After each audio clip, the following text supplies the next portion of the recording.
Okay. Now we are with some We are some of the members of this village.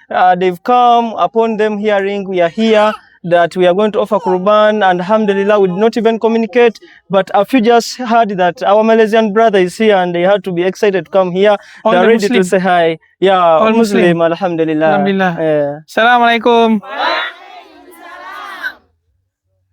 How are you? Inilah sebahagian daripada penduduk.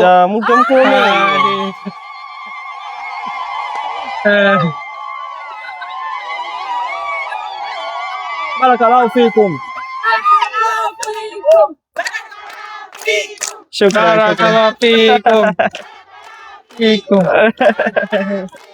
Inilah dia antara dia sambut kita kan, disambut saya kan.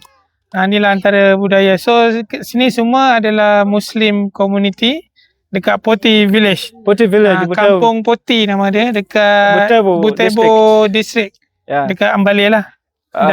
Eastern Uganda. Ambali ya.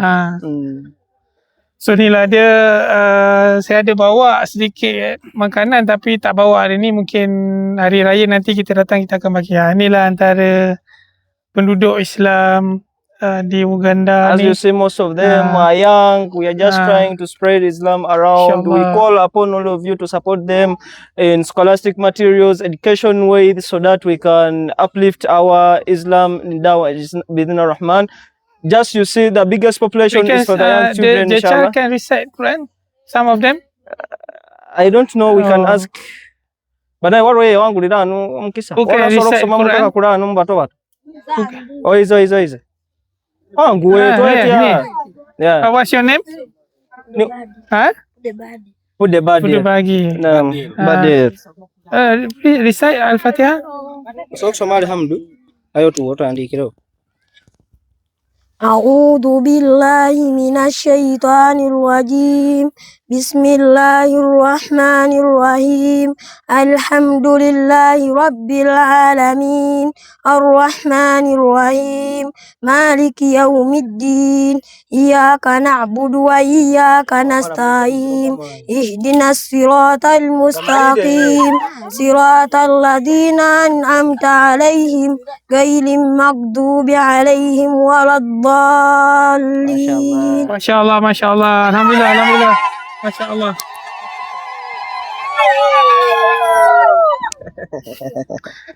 Allah. Masya Allah. So if he can recite, also you all also can recite, right?